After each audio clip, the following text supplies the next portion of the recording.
Bom dia, irmãos, a graça e a paz do Senhor.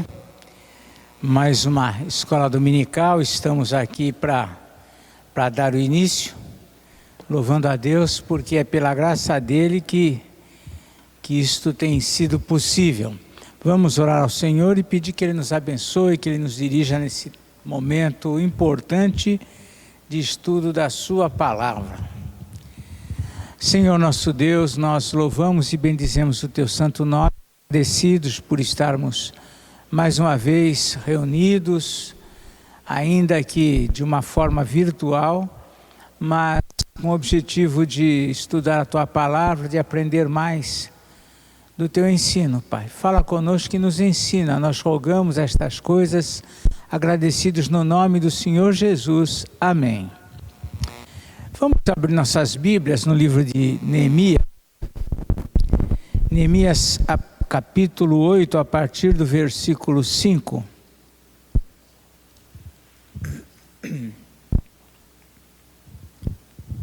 Podemos ler a partir do verso de número 3, Neemias 8, 3 em diante.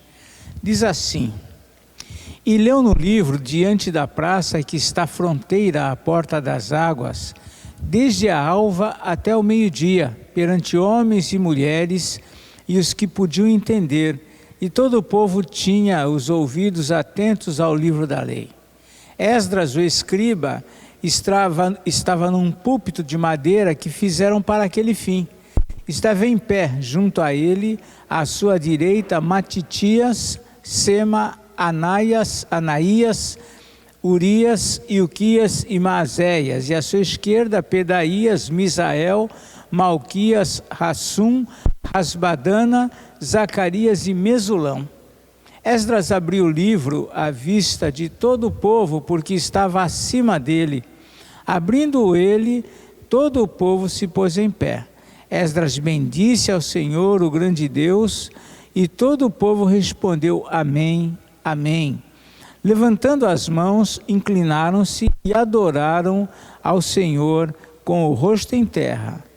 E Jesua, Bani, Serebias, Jamim, Acube, Sabetai, Rodias, Maazéias, Quelita, Azarias, Josabade, Hanã, Pelaías e os levitas ensinavam o povo na lei, e o povo estava no seu lugar.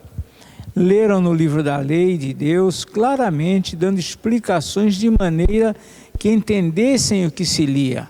Neemias, que era o governador, e Esdras, sacerdote e escriba, e os levitas que ensinavam a todo o povo lhe disseram: Este dia é consagrado ao Senhor, vosso Deus, pelo que não plantieis nem choreis, porque todo o povo chorava ouvindo as palavras da lei.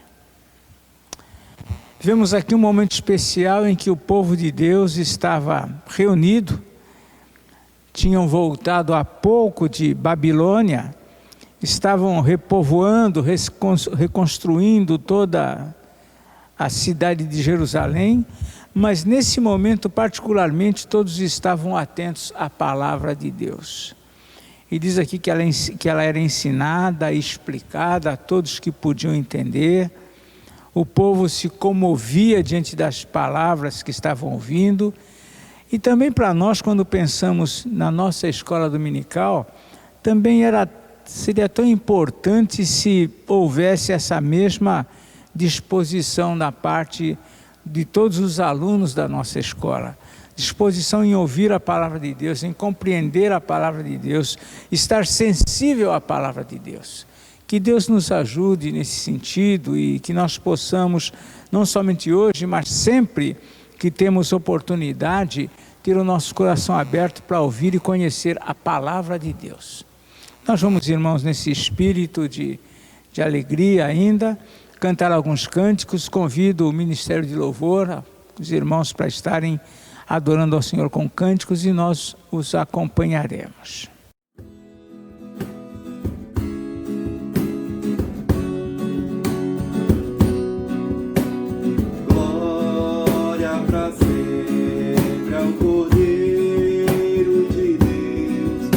Jesus, o Senhor, ao leão de Judá,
Preciso do teu perdão,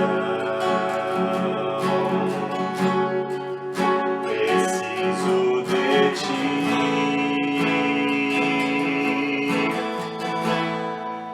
quebranta o meu coração, como a costa anseia por água, assim tenho sede.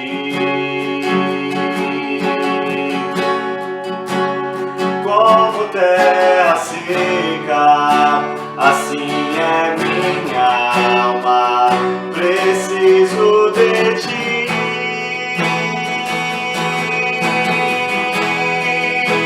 Distante de ti, Senhor, não posso viver, não vale a pena existir.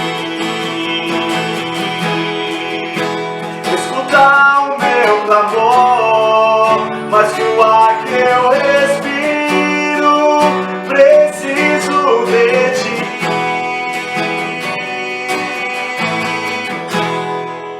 Não posso esquecer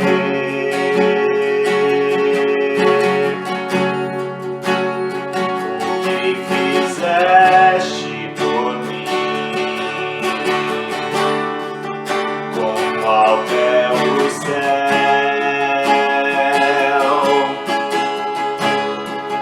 Tua misericórdia é sem fim, como o Pai se compadece dos filhos, assim tu me amas, afasta as minhas transgressões, preciso de ti,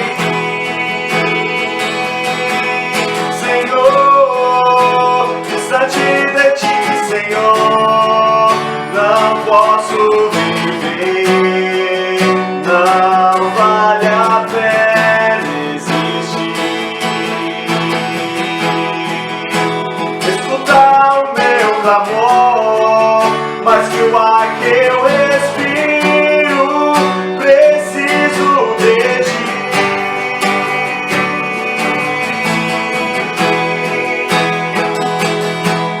E as lutas vêm tentando me afastar de ti.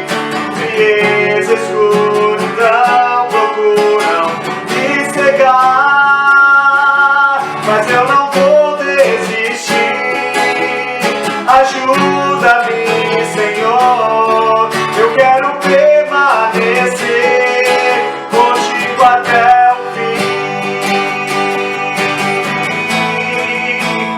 Até o fim, distante de ti, Senhor, não posso viver, não vale a pena existir. Escuta o meu clamor, mas que o ar que eu respiro, preciso de ti.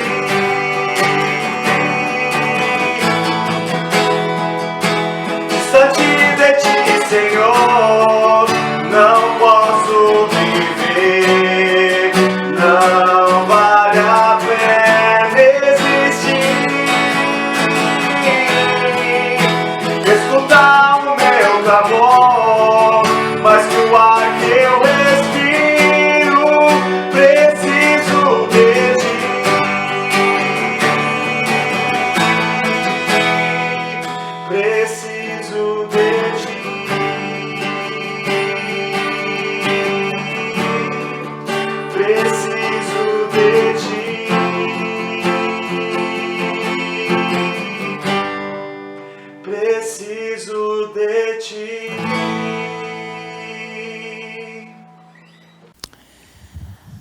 Bem, irmãos, nós tivemos nessa semana diversos irmãos que aniversariaram e nós vamos agora conhecê-los, tomar conhecimento de quem são eles e logo após nós estaremos orando pela vida desses irmãos.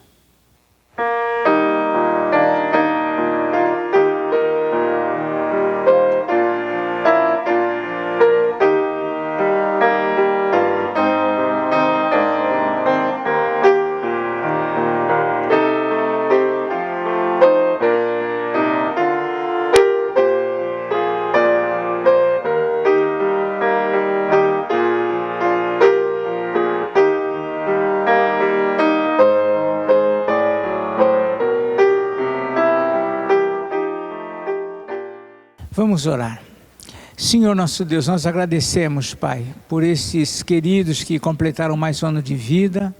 Rogamos sobre eles a Tua bênção, que eles tenham um coração profundamente grato para contigo, porque foram agraciados, Pai, com mais um ano de vida. Mais um ano que eles caminharam, que eles puderam aprender tantas coisas, e que a cada ano que o Senhor lhes der, mais e mais eles possam te conhecer, aprender a Tua palavra, te amar mais e te servir. Cuida de cada um, concede saúde, graça, abençoa não somente aqueles que aniversariaram, mas também, junto com eles, suas famílias. Nós oramos agradecidos em nome do Senhor Jesus. Amém. Muito bem, irmãos, conforme nós já começamos há algumas semanas, já desde a semana passada, tratando com a igreja acerca da eleição de presbítero diante do vencimento do mandato do presbítero Cláudio Ferreira. E foram apresentados alguns nomes encaminhados ao presbítero Moacir no domingo passado. O conselho esta semana, no início da semana, se reuniu para avaliar esses nomes. Alguns nomes foram então os aprovados pelo conselho. Esses nomes que foram aprovados pelo conselho, o conselho se reuniu posteriormente com eles, conversou com eles, expondo a questão da eleição, como funciona e tudo mais, alertando e exortando, orientando sobre as atividades do conselho. Estavam os irmãos juntamente com as esposas.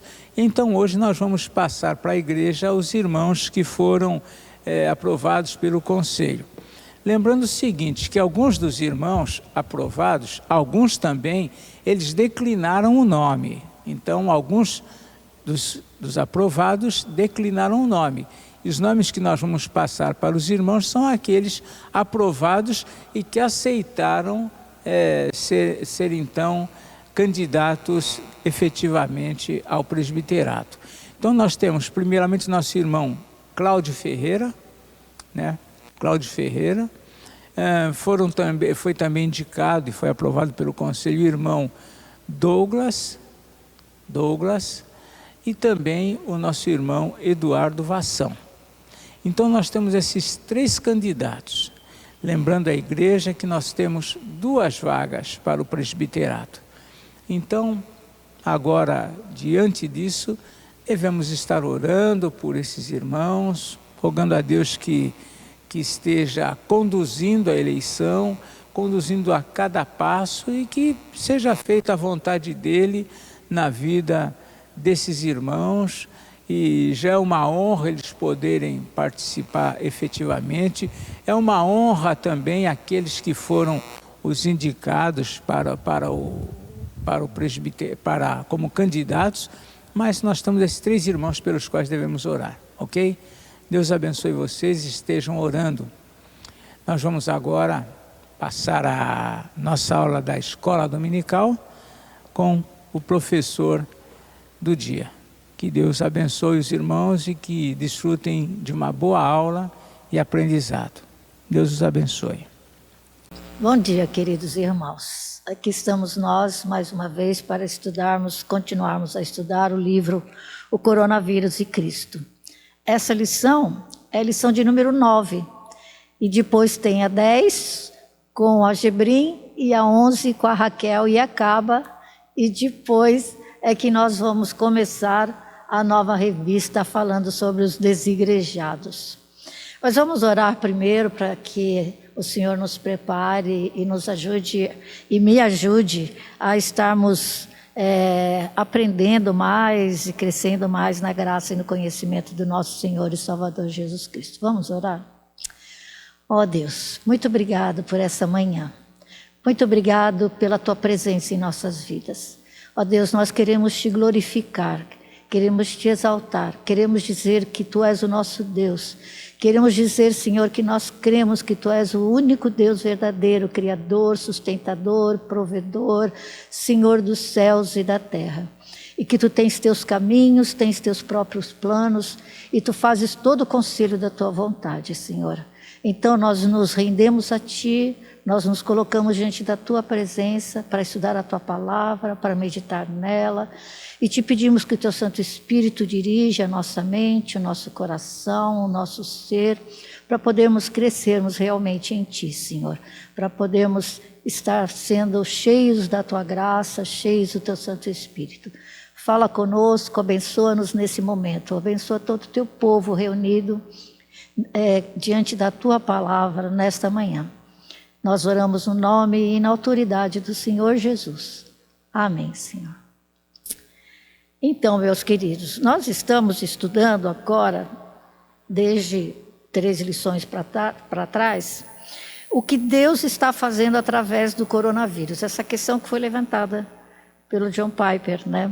Ele pergunta: o que Deus está fazendo através do coronavírus?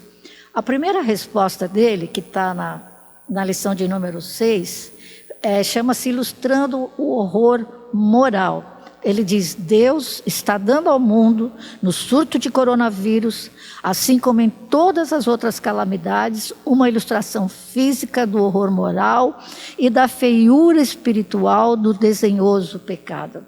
Então Deus está, através dos eventos terríveis da história, de grandes catástrofes, mostrando, revelando. Eu lembro que eu falei, tocando a sua trombeta do juízo, através da história, mostrando a feiura do pecado, a consequência daquela palavra de Deus para Adão, né? Maldita é a terra por tua causa. Então Deus está mostrando. E nós temos aqui John Piper falando: portanto, Deus está misericordiosamente clamando nestes dias: acorde, o pecado contra Deus é assim, é horrível e feio e muito mais perigoso do que o coronavírus. Essa foi a primeira resposta. A segunda resposta sobre o que Deus está fazendo, foi a Gebrim que deu. Ela fala assim, que algumas pessoas serão infectadas com o coronavírus como um julgamento específico de Deus por causa de suas atitudes e ações pecaminosas. Nem todo sofrimento, nem toda dor, nem esses grandes acontecimentos, eles vêm como julgamento específico, mas muitos deles vêm. Aqui no nosso livro, ele dá o exemplo de Pilatos, que se endeusou, se colocou no lugar de Deus, e ele foi comido do verbo. Aliás, não foi Pilates, foi o rei Herodes, se exaltou, deixando-se chamar de Deus. No mesmo instante, um anjo do Senhor feriu Herodes, por ele não haver dado glória a Deus, e comido de vermes, morreu. Então, tem algumas situações específicas que são juízos de Deus, juízos específicos de Deus. O povo de Israel conhecia muito isso. Quando Acã roubou a capa e ouro e todas as coisas, quando eles tinham tomado a terra, Deus trouxe juízo sobre a sua família inteira, não só sobre ele, né? Juízos específicos. Davi sofreu juízo específico de Deus quando fez o censo, quando fez o adultério e levou o marido dela à morte. Então Deus tem juízos específicos, né? E John Piper fala que é apropriado que todos nós sondemos nosso próprio coração para discernir se nosso sofrimento é o juízo de Deus sobre a maneira como vivemos. Devemos estar sondando o nosso coração para discernir se muitas vezes o sofrimento que nós vivemos não é consequência, juízo de Deus sobre a forma como vivemos, né? A terceira resposta estudada pela Raquel é despertando-nos para a segunda vinda. Isso é realmente uma das respostas mais claras, mais óbvias, né? O coronavírus é um alerta de Deus para estarmos prontos para a segunda vinda de Cristo. Nós lemos lá em Gênesis que toda a criação ficou comprometida por causa da entrada do pecado no mundo. E nós vemos no Novo Testamento que a terra geme, gemidos de parto, aguardando o dia da sua redenção, junto com a redenção do homem. Então, esses sofrimentos são os gemidos da terra, são a terra sofrendo a consequência do pecado, aguardando o dia da redenção. E esses sinais são alertas, são as trombetas de Deus. O juízo virá, Jesus voltará, estejam preparados. Um dia que vocês menos pensarem, Jesus virá. E agora, a quarta resposta de John Piper sobre o que Deus está fazendo sobre o coronavírus, ele fala assim: o coronavírus é o chamado estrondoso de Deus para nos arrependermos e realinharmos as nossas vidas ao valor infinito de Cristo. Nós nos lembramos, conhecendo a palavra, que a mensagem sempre repetitiva dela pelos profetas é de arrependimento. De João Batista, arrependei-vos porque está próximo o reino dos céus. De Jesus, nós vamos ler um texto agora que fala sobre isso, arrependei-vos. Jesus, de Pedro, no Pentecostes, arrependei-vos, pois, e convertei-vos para serem perdoados os vossos pecados.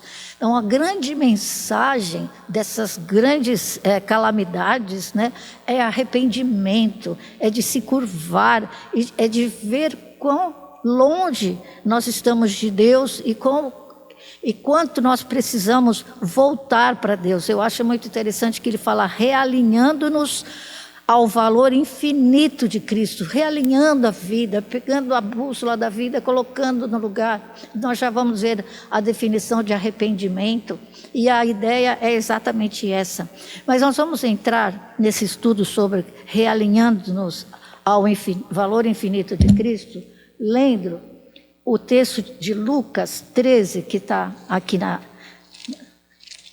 no nosso livro, que é uma conversa de Jesus com algumas pessoas à volta dele, querendo entender o porquê do sofrimento. Mais ou menos como nós, querendo entender, né? Lucas 13, do versículo 1 ao versículo 5. O título é A Morte dos Galileus e a Queda da Torre de Siloé.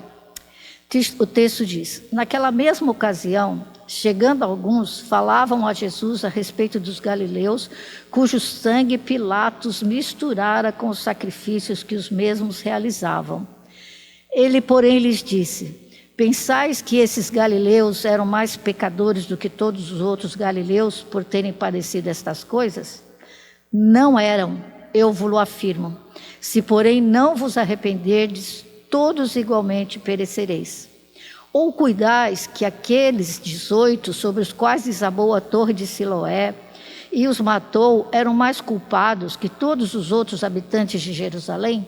Não eram, eu vos afirmo. Mas se não vos arrependerdes, todos igualmente perecereis.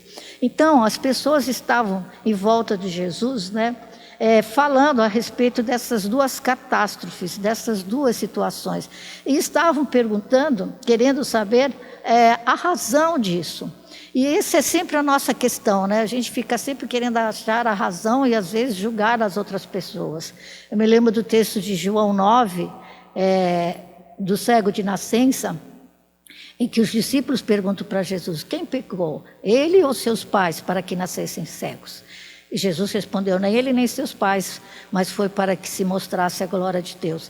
Nem tudo é por causa de culpa de alguém, nem tudo é por causa do juízo específico de Deus, nós já vimos isso. Mas a gente tem esse interesse, esse desejo, né, de ficar sabendo por que isso, por que aquilo, por que está acontecendo isso. Mas Jesus, como ele sempre fez, né, ele reverteu a pergunta. Assim como ele fez com Nicodemos, assim como ele fez com a mulher samaritana, pegando a pergunta e voltando para a pessoa, para ela avaliar a sua vida. Aqui Jesus fala assim, né? Pensais que esses galileus eram mais pecadores do que todos os outros galileus, por terem padecido essas coisas? Não eram, eu vou-lo afirmo. Se, porém, não vos arrependerdes, todos igualmente perecereis. E fala a mesma coisa sobre aqueles que pereceram sobre a torre de Siloé. Não eram, eu vou-lo afirmo, mas se não vos arrependerdes, todos igualmente perecereis. E aí o autor do livro fala assim, vocês, Jesus está voltando a pergunta para eles, e eles devem ter ficado meio assim, mas nós não estamos perguntando sobre nós estamos falando sobre a situação deles, sobre a questão deles. Só que Jesus torna a questão para eles, vocês. Se vocês não se arrependerem, vocês vão morrer da mesma forma. Não necessariamente esmagados, não necessariamente junto com os sacrifícios, mas perecereis eternamente. Porque esse é o fim de todo homem, sem arrependimento. E aí nós vemos que ao virar a questão para as pessoas, Jesus estava trazendo para eles que eles se analisassem, como vem todo livro vem fazendo esse desafio, né? Que eles se analisassem, que eles procurassem ver qual era o significado daqueles desastres para eles, para todos, né? E que a mensagem de todos os desastres, de todas as situações é: arrependa-se ou pereça. E ele diz isso 2 vezes. E essa é uma chamada misericordiosa de Deus. Enquanto estamos aqui, enquanto estamos vivos, Deus tem uma mensagem misericordiosa em todos esses desastres. A mensagem é que somos todos pecadores, destinados à destruição, e desastres são uma convocação graciosa de Deus para nos arrependermos e sermos salvos enquanto há tempo. Por isso que Jesus muda o foco dos mortos para os vivos, né? Não vamos falar dos mortos, mas vamos falar sobre vocês. Se vocês não se arrependerem, seu maior problema não é o pecado deles, mas sim o seu pecado.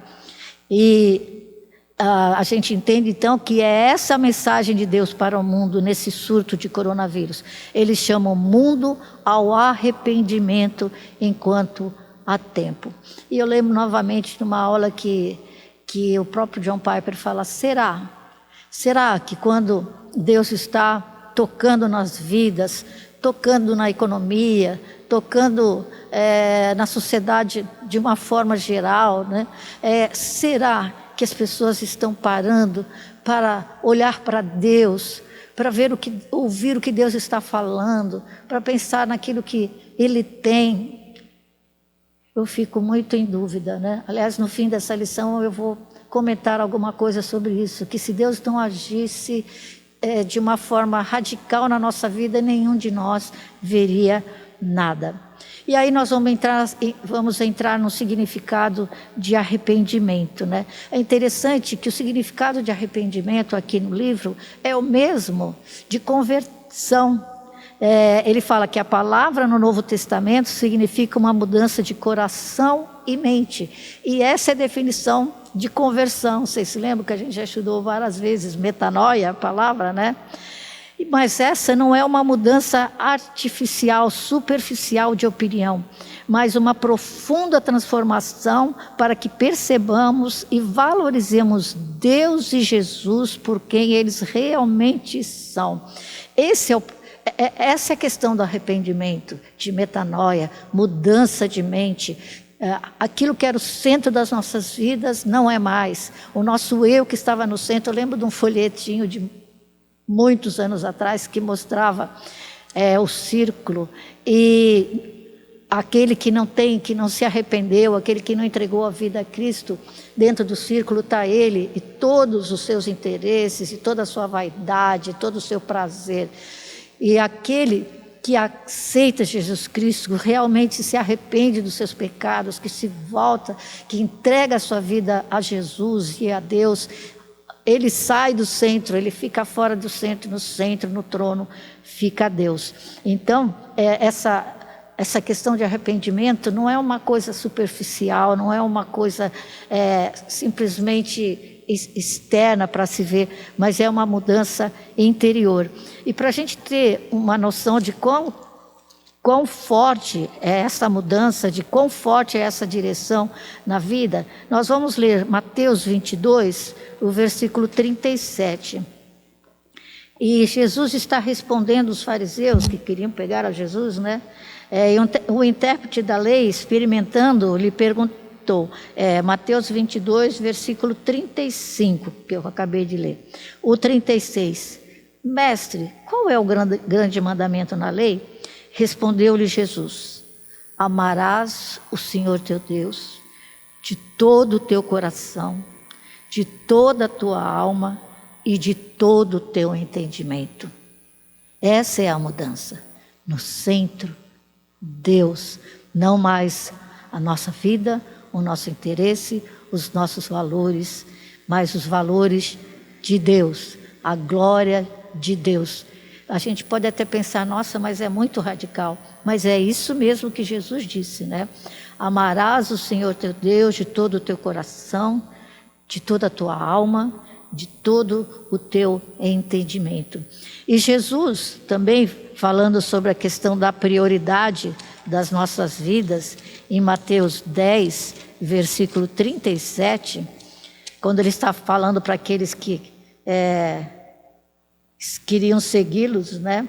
Ele fala assim no versículo 37, quem ama seu pai ou sua mãe mais do que a mim, não é digno de mim. Quem ama seu filho ou sua filha mais do que a mim, não é digno de mim. Muitas pessoas não entendem esse versículo, falam, nossa, mas isso é muito radical, como era o outro também, né? Amar a Deus sobre todas as coisas, todo o coração, toda a alma, todo o entendimento, com tudo que nós somos. E Jesus fala que se nós amarmos mais pai ou mãe, ou filho ou filha, ou qualquer outra coisa, não é digno dele. Isso significa que esse é o nosso maior amor. Ele é aquele que tem todo o direito sobre as nossas vidas. Quando eu estava vendo esse texto, estudando, eu me lembrei de Jó. Jó tinha exatamente essa noção, porque Jó tinha recebido bênçãos imensas de Deus, de bens, de materiais, de animais, e de filhos, e de casas, e de tudo. Ele tinha recebido tudo, e ele podia ter colocado o coração dele nessas coisas, né? Você fala, mas nas coisas, quantas vezes nós temos o nosso coração nas nossas coisas? Mas nos filhos, a gente pensa assim, nossa, mas nos filhos, isso aí é muito duro. Jó falou sobre tudo. O Senhor o deu, o Senhor o tomou. Bendito seja o nome do Senhor. Eles eram de Deus, foi Deus que deu. Essa consciência é que Jesus está falando aqui nesse texto. É claro que nós amamos pai e mãe. Claro que Jesus quer que nós amemos pai e mãe, a palavra diz para nós cuidarmos, para nós honrarmos, é claro, os filhos, claro, mas nós temos que amar mais o Criador do que a criatura, mais o doador do que o dom, mais aquele que é o Senhor de todas as coisas. Ele nos deu tudo que somos, tudo que temos, Ele é que nos deu. Então, essa é a essência do arrependimento, da metanoia, né? Então, em outras palavras, a mudança mais fundamental do coração e da mente que o arrependimento exige é valorizar Deus com tudo que Ele é e valorizar Jesus mais do que todas as outras relações. E é interessante que Jesus fala para eles, no texto de Lucas 13, voltando lá, fala assim, olha, se vocês não eram melhor do que eles, e se vocês não se arrependerem, vocês também morrerão. E aí, por que ele traz essa questão da morte? Nós vimos lá em Gênesis que o pecado gerou a morte física não imediata, mas a morte espiritual, afastamento de Deus, afastamento da comunhão de Deus com Deus. E Romanos 3, Paulo ratifica isso de uma maneira muito forte, né? Romanos 3, ele fala assim, que todos pecaram e destituídos estão da glória de Deus, todos a uma se fizeram inúteis. Romanos 3, versículo 10, ele está citando, né? Como está escrito, não há justo, nenhum sequer, não há quem entenda, não há quem busque a Deus. Todos se extraviaram, a uma se fizeram inúteis, não há quem faça o bem, não há nenhum sequer. E ele vai falando, né, de todo o pecado, de toda, como diz John Piper, do horror do pecado, versículo 16, nos seus caminhos a destruição e miséria, desconheceram o caminho da paz, não há temor de Deus diante de seus olhos. Então Jesus está voltando à consequência maior do pecado, que é a morte, e não a morte física, mas a morte eterna, né? A razão pela qual todos nós merecemos perecer não é uma lista de regras que quebramos, mas um valor infinito que desprezamos. O valor infinito de tudo que Deus é para nós em Jesus Cristo. Eu achei muito importante essa frase, né? Nós merecemos perecer, não porque deixamos de fazer isso ou fizemos aquilo, seja o que for. Seja o que for, na verdade, é porque nós deixamos de dar a honra, a glória, o lugar de Deus, o lugar que Ele merece, no lugar que Ele está. Que, aliás, foi o pecado de Adão e Eva. Qual foi o pecado que Satanás sugeriu para eles? Vocês serão como Deus, conhecedores do bem e do mal. Esse é o pecado. É por causa disso que nós morreremos eternamente. É porque o ser humano não quer se render. O pecado de Adão e Eva se perpetua na história, no tempo, porque o ser humano quer ser dono de si mesmo, ele quer fazer o seu Deus de acordo com os seus interesses, ele quer ele ser o dono da sua vida. Um texto que para mim é um texto assim, muito, eu não posso falar duro, que eu acho que é até pecado falar que o texto é duro, mas é um texto muito esclarecedor, que está lá em Romanos 1, quando Paulo está falando sobre a idolatria e depravação dos homens, porque tirar a Deus do centro, tirar a Deus como Deus que Ele é, e colocar a nós, e colocarmos as coisas que nós valorizamos, as coisas que nós queremos, isso é idolatria. E essa idolatria gera imoralidade, gera pecado. É isso que está em Romanos 1 aqui.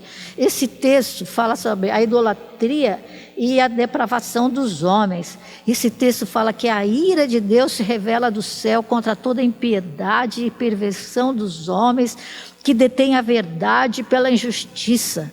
Porquanto que de Deus se pode conhecer é manifesto entre eles, porque Deus lhes manifestou.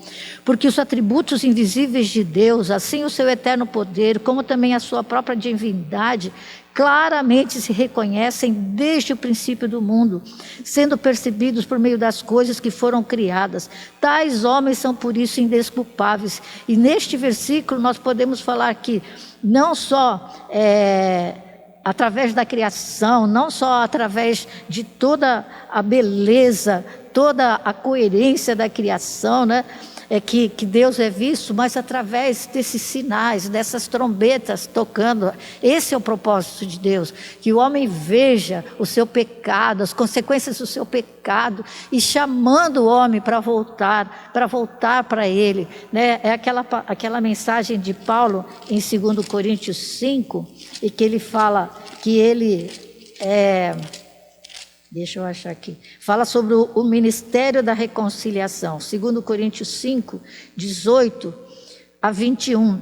Ele fala: ora, tudo provém de Deus, que nos reconciliou consigo mesmo por meio de Cristo e nos deu o ministério da reconciliação, a saber que Deus estava em Cristo reconciliando consigo o mundo, não imputando aos homens as suas transgressões, e nos confiou a palavra da reconciliação. Em nome de Cristo, pois, rogamos, no final do versículo 20, que vos reconcilieis com Deus. Esse é o chamado de Deus através dessas situações.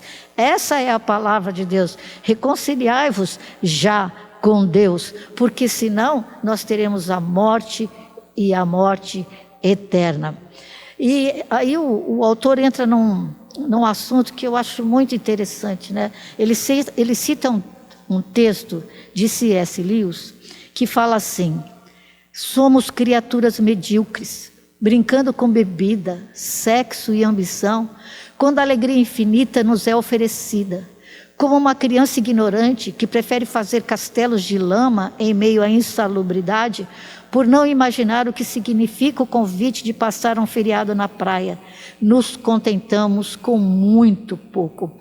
Um dos objetivos do sofrimento, das calamidades, é nos levar àquilo que tem valor, aquilo que realmente dura, é nos levar para a rocha eterna, né? Então ele fala assim: arrependimento significa despertar das nossas preferências suicidas.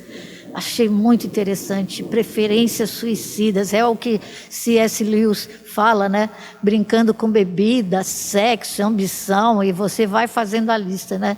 Então, despertar das nossas preferências suicidas por latão em vez de ouro, fundações de areia em vez de rocha sólida. Vocês se lembram? A primeira lição, a segunda lição falava sobre a rocha, o homem que constrói a sua casa sobre a rocha, né? E nos despertar para nós sairmos das brincadeiras na sarjeta em vez de férias na praia. Nossa, nós somos pecadores.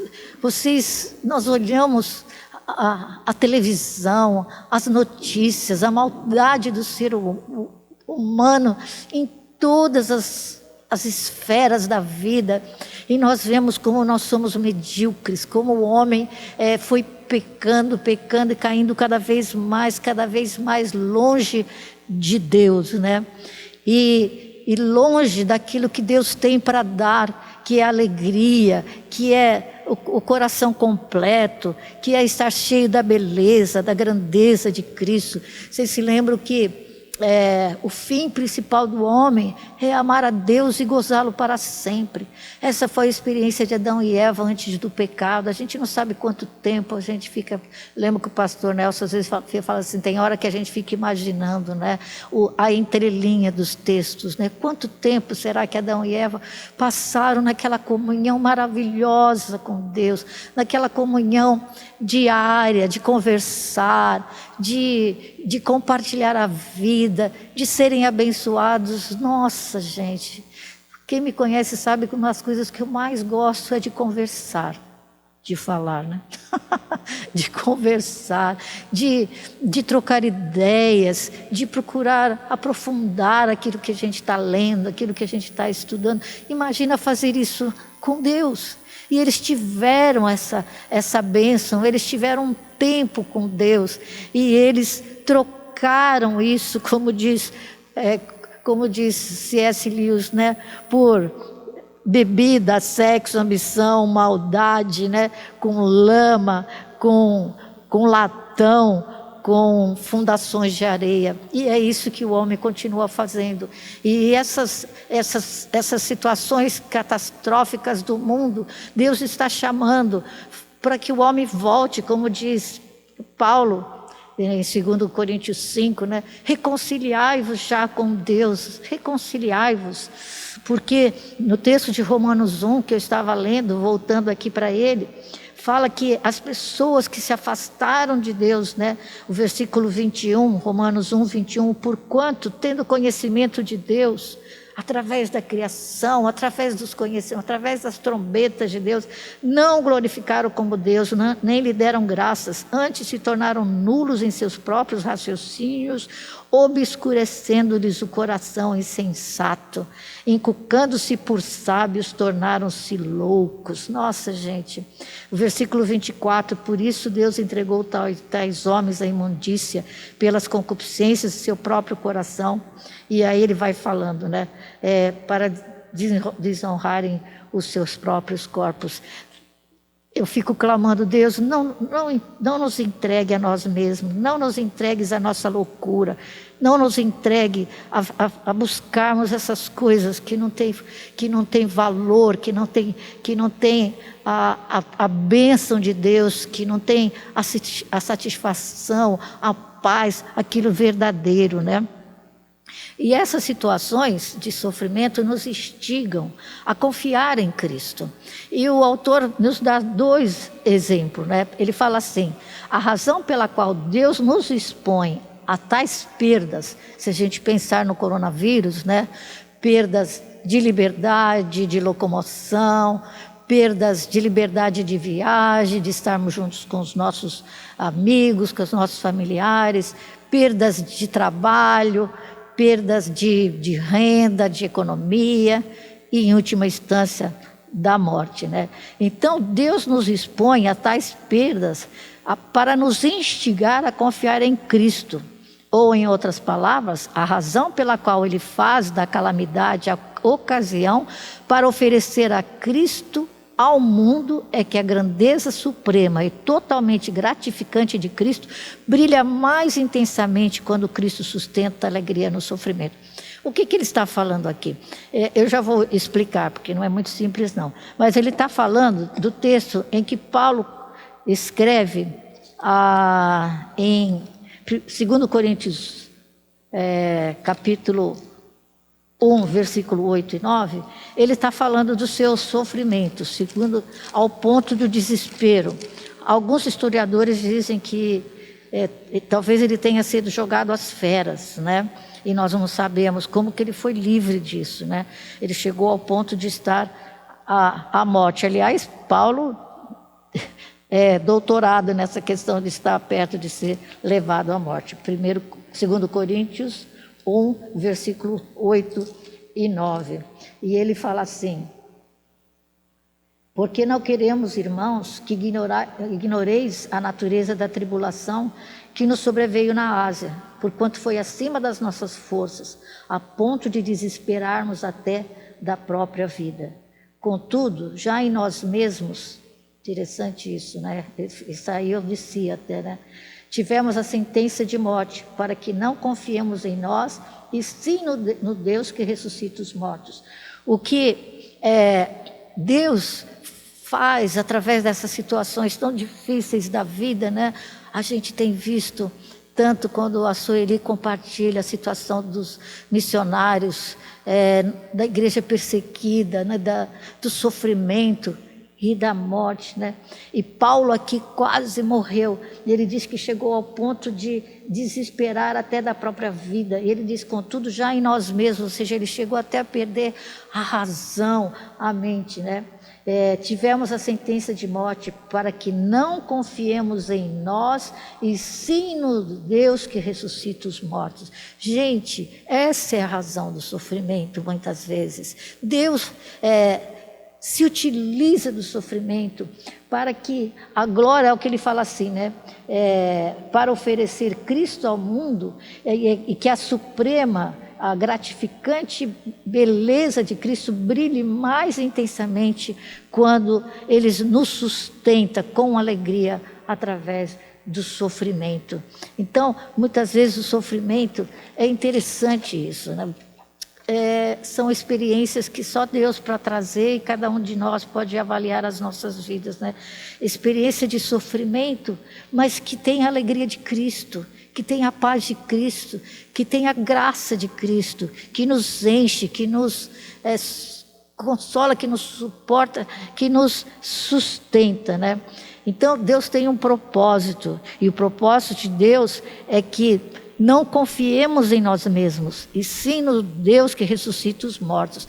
Me lembro de Abraão, quando foi oferecer o filho, e ele levou o filho até o lugar onde ele deveria ser sacrificado, com todo o material. E o livro de Hebreus diz que ele cria no Deus que ressuscita os mortos. Ele cria que Deus ressuscitaria o seu filho, porque seu filho era o filho da promessa que Deus tinha feito para ele. Esse é o ponto, né? Deus quer que nós não confiemos em nós mesmos, que nós não confiemos na nossa força, na nossa capacidade, mas nós confiemos nele. Essa é a mensagem do coronavírus, né? Pare de confiar em si mesmos e voltem-se para Deus. Vocês não têm controle de nada. Gente, vocês têm consciência disso? Nós não temos controle de nada. Quando eu avalio a minha vida, né? Muitas vezes eu já falei isso. Nossa, eu nunca pensei que eu estaria vivendo o que eu vivo hoje. Não estou reclamando, né? Mas viúva já há quase 16 anos. Com filhos muito queridos, mas afastados de Deus, uma série de coisas. A gente não tem controle de nada, a gente não tem por que confiar em nós mesmos, como diz Provérbios, né? Não confia no Senhor de todo o coração e não te estribes no teu próprio entendimento. Nós não temos entendimento, nós não conseguimos fazer nada por nós mesmos, né? Significa que Deus é o fundamento, o padrão e objetivo de todas as nossas ações. Essa é a questão do arrependimento, essa é a questão da metanoia, essa é a questão da mudança de mente. Todo o fundamento lá do Sermão do Monte, né? O homem que constrói a casa sobre a rocha, né? Todo o fundamento que é Jesus, o padrão e objetivo de todas as nossas ações estão em Deus. Paulo fala assim, né? Em 1 Coríntios 15, 10, ele fala assim: trabalhei muito mais do que todos eles, todavia não eu, mas a graça de Deus comigo. Ele tinha consciência de que o que ele fazia não era ele, na sua força, no seu poder, na sua capacidade, mas era a graça de Deus, né? O coronavírus, então, nos chama a considerar Deus como a realidade mais presente e importante de nossas vidas. Nossas vidas dependem dele mais do que da respiração. E aí ele põe um adendo.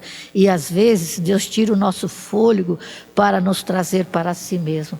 Quantos de nós, talvez a maioria de nós, com medo do coronavírus, já acordamos de noite, ou já passamos algum momento, nossa, acho que eu estou com falta de ar, né? Acho que eu estou com coronavírus. Deus, através disso, está nos mostrando, nós não temos controle de nada. Nós dependemos dele. Eu lembro do hino, né?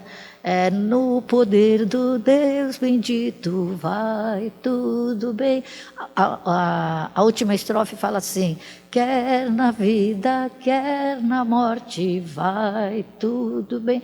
Exatamente. Se Deus está no centro, se Jesus está no centro, se nós fomos reconciliados com Deus, segundo o texto de 2 Coríntios 5, se nós fomos, em nome de Cristo, pois rogamos que reconcilieis com Deus, se nós fomos reconciliados com Deus, quer na vida, quer na morte, porque a morte, como Paulo mesmo fala, infinitamente melhor estar com Cristo. E o outro exemplo que fala desses sofrimentos e que mostram a beleza de Cristo, a sua suficiência através das nossas vidas, é a própria experiência de Paulo também com o espinho na carne, né? Que está lá em 2 Coríntios 7, 9, 2 Coríntios 12, de 7 a 9. E Paulo está falando sobre o espinho na carne, sobre aquele sofrimento que foi dado para ele, porque ele tinha recebido, se você vê o início do capítulo 12, fala que ele tinha recebido visões e revelações do Senhor, né? Que ele foi arrebatado, no versículo 4, ao paraíso, e ouviu palavras inefáveis, as quais não é lícito ao homem referir. Então, ele está falando dessas visões, e aí ele fala que para que ele não se ensoberbecesse com a grandeza das revelações, foi-me posto um espinho na carne, mensageiro de Satanás, para me esbofetear, a fim de que não me exalte. Por causa disso, 3 vezes pedi ao Senhor que o afastasse de mim. Então ele me disse: a minha graça te basta, porque o poder se aperfeiçoa na fraqueza. De boa vontade, pois, mais me gloriarei nas fraquezas, para que sobre mim repouse o poder de Cristo. A experiência dos espinhos, a experiência dos sofrimentos. Paulo tinha sido abençoado com grandes revelações. Jesus Cristo tinha se revelado a ele pessoalmente, tinha chamado, dito do seu ministério, tinha levado ao paraíso para ver coisas indizíveis. E é interessante que Deus viu o perigo do orgulho em Paulo, e Deus permitiu, foi posto um espinho na carne, mensageiro de Satanás. Vocês vejam que Satanás é alguém que está nas mãos de Deus, na direção de Deus. Ele só faz quando Deus ordena, quando Deus permite. E Deus permitiu um mensageiro de Satanás, mas ao mesmo tempo sobre a ordem de Deus, para me esbofetear a fim de que não me exalte, E Deus viu a possibilidade, o perigo do orgulho, mas Satanás viu o perigo da verdade e da alegria. Por quê? Porque no momento em que Paulo tem uma resposta como essa, ele ora 3 vezes. Eu fiquei pensando, ele orou 3 vezes e Deus respondeu, teve misericórdia, embora não tenha retirado, mas tinha dado algo melhor ainda, Quantas vezes nós oramos por alguma coisa, Fico pensando: Deus, dá-nos discernimento para ouvir a tua resposta, para ver quando é hora de parar de orar por aquilo que o Senhor já nos respondeu, Mas quando Deus responde para Paulo, ele diz: Paulo, a minha graça te basta, eu não vou tirar esse espinho. Ele vai ficar aí para que você não se ensoberbeça, porque a soberba precede a ruína, vocês se lembram, A minha graça te basta, porque o poder se aperfeiçoa na fraqueza. E aí a resposta de Paulo, ele podia ter falado: mas Senhor, está doendo, está muito ruim, um espinho na carne, uma coisa que a gente não sabia o que era, mas certamente trazia sofrimento, dor, Ele se curva. É a questão de amar a Deus com todo o seu coração, com toda a sua alma e todo o entendimento. É a questão de amar o Senhor Jesus mais do que pai e mãe, mais do que filhos e qualquer outra coisa, Ele fala assim: de boa vontade, pois, mais me gloriarei nas fraquezas, para que sobre mim repouse o poder de Cristo. Pelo que sinto prazer nas fraquezas, nas injúrias, nas necessidades, nas perseguições, nas angústias, por amor de Cristo, porque quando sou fraco, então é que sou forte. Nossa, meus queridos irmãos, como a palavra nos ensina, como a meditação nela nos ensina, o que significa realmente sermos convertidos, sermos arrependidos, temos Deus no centro do nosso amor, da nossa alma, do nosso entendimento, da nossa capacidade de pensar, Ter Jesus no centro, como o bem maior que nós temos, como aquilo que nós temos de mais sublime. Isso é que a palavra nos ensina, Então Deus tem um propósito para a dor, E Paulo fala assim: meu poder Deus fala para Paulo: porque o meu poder se aperfeiçoa na fraqueza. Seu propósito é que através da fé e da alegria inabaláveis de Paulo, Cristo brilhe como sendo mais valioso que a saúde. Ou seja, a nossa reação ao sofrimento, a nossa reação à dor, a nossa reação às dificuldades podem brilhar a presença de Cristo nas nossas vidas, de tal forma que as pessoas vejam que Ele é mais importante do que qualquer outra coisa. E é isso que Paulo fala: eu me gloriarei ainda mais alegremente em minhas fraquezas. Alegremente, como pode ser? Por que Paulo está disposto a abraçar seu espinho com alegria? Porque seu maior objetivo na vida é que Cristo seja magnificado em seu corpo, seja pela vida ou pela morte. Quer na vida, quer na morte, vai tudo bem. Lembra do texto: onde está a morte a tua vitória? Onde está a morte o teu aguilhão? A morte foi vencida pela vitória de Jesus na cruz, e nós junto com eles. Ver a beleza de Cristo estimar a Cristo como seu supremo tesouro, mostrar Cristo ao mundo como melhor que a saúde e a vida. Essa foi a alegria de Paulo. Esse é o realinhamento. Você se lembra do título desse capítulo? Realinhando-nos à glória, ao valor infinito de Cristo, colocando a bússola no lugar, a direção no lugar, o centro no lugar, Deus no lugar, Jesus no lugar, né? Esse é o realinhamento. Ver a beleza de Cristo, estimar a Cristo como seu supremo tesouro, mostrar Cristo ao mundo como melhor que a saúde e a vida e qualquer outra coisa. Essa foi a alegria de Paulo. E Paulo chega ao ponto de falar em Filipenses 3:8, Efésios, Filipenses 3:8, estamos terminando. Ele fala assim, vamos ler no versículo 7. Paulo está fazendo um currículo, um histórico da vida dele, né? Mas aí ele fala assim no versículo 7. Ele tinha um ótimo currículo, diga-se de passagem. Quem nunca leu, lê aí Filipenses 3.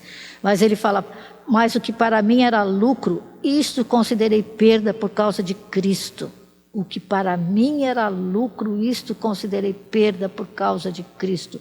Sim, deveras, considero tudo como perda por causa da sublimidade do conhecimento de Cristo Jesus, meu Senhor, por amor do qual perdi todas as coisas e as considero como refúgio para conseguir Cristo e ser achado nele, não tendo justiça própria que procede de lei, senão a que é mediante a fé em Cristo, a justiça que procede de Deus baseada na fé.